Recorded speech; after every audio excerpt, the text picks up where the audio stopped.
Hi everyone, welcome back to Earl Grey Books. I'm Ellie and I'm here today to do my TBR for Bookoplathon.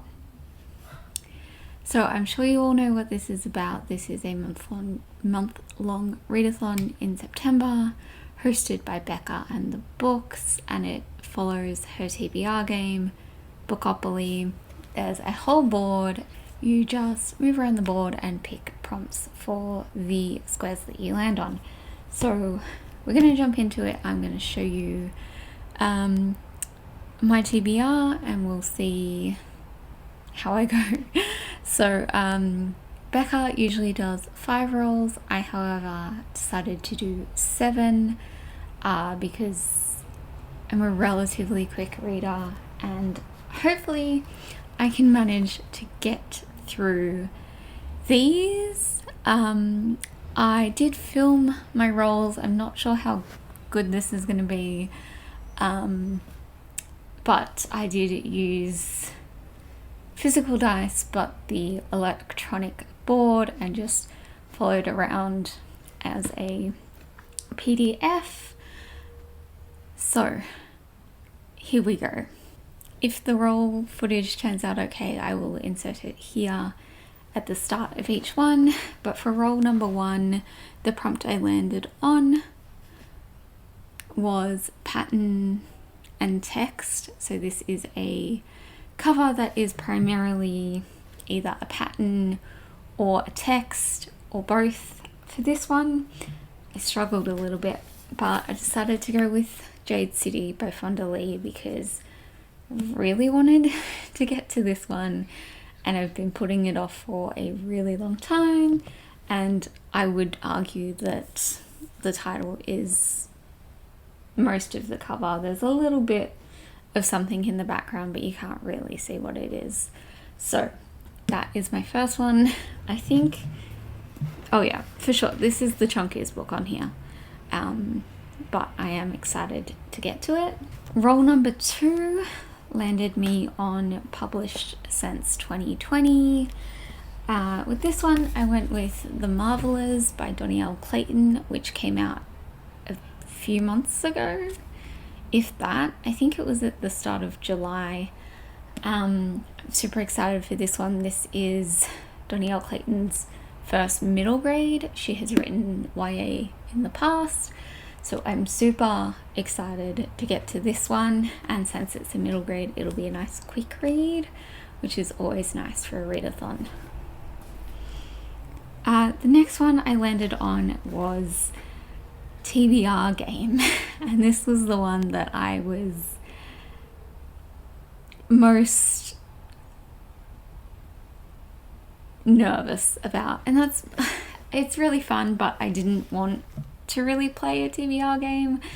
I didn't want to pick something where I had to go and buy supplies, so I went with something that was easier, that I could just use my laptop for, and something a little bit different and also just easy to pick a book from. So I went with Penelope from Penelope the Paperback Cat, their TBR game, which is the TBR machine. It is a website that generates prompts for you. So I did that one, and the prompt I got was most recent purchase. With this one, I gave myself a little bit of wiggle room, so it's not exactly the last thing I bought, because I might buy something in between now and when I come to this prompt.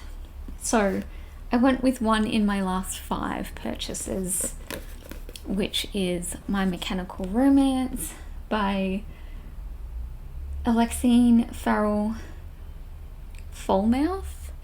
This is the author of The Atlas 6.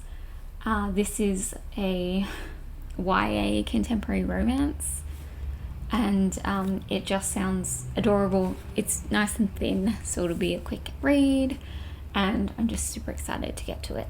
Next one was Color Wheel, and for that one I got orange, which I was honestly a little nervous about.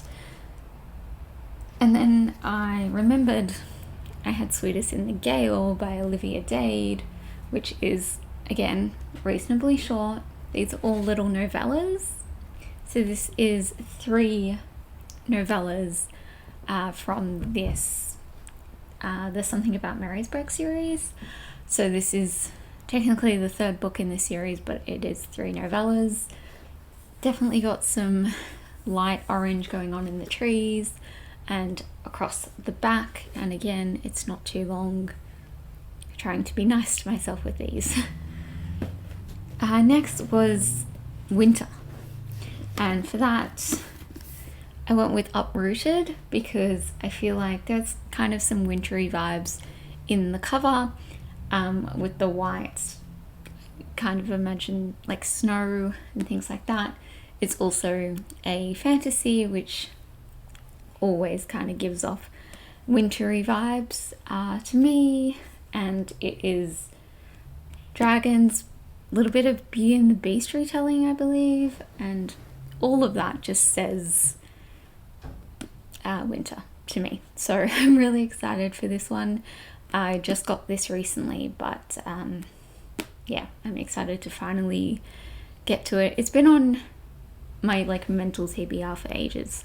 I just happened to get a physical copy recently.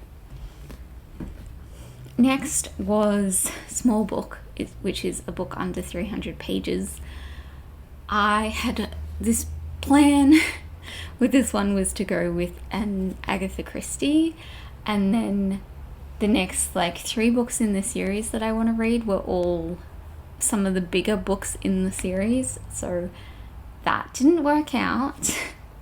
But I did discover that Fantasy of Freedom by Kelly St. Clair is 296 or something. Not even, it's like 260. So definitely under 300. This is the 4th book in the Tainted Accord series. I read the 3rd one in July for Indie Accords, so I'm super excited to finish off the series with this one. And finally, my last role was published between the year 2000 and 2019. I'm going with a reread for this one, and I'm going with Earth's End by Elise Cover. This was originally published in 2016, so it definitely covers the prompt. This is the 3rd book in the Air Awakened series, so I have this one to reread and book 4, and then I can finally read book 5. So I'm very excited to get to this one. And again, it's not super long. Okay, there it is. That's my TBR for September's round of Bookoplathon. Now, my plan here is to kind of assess at the halfway mark of September whether I will do any extra roles. I have my own readathon running for the 2nd half of September, but I could feasibly mix some of those books into prompts, possibly. So I'm definitely sort of at the halfway mark going to see how many of these I have read, and if I think that I could add a few more rolls on and finish off all of these and finish off some of those extras, I will do that. If I don't think so, I will just stick with these 7. And that is it for today. Thank you all so much for watching. I'm super excited to read all of these and to participate this month. Thank you to Becca for hosting, and I will see you all next time. I hope you're doing super well. Thanks for watching. Bye.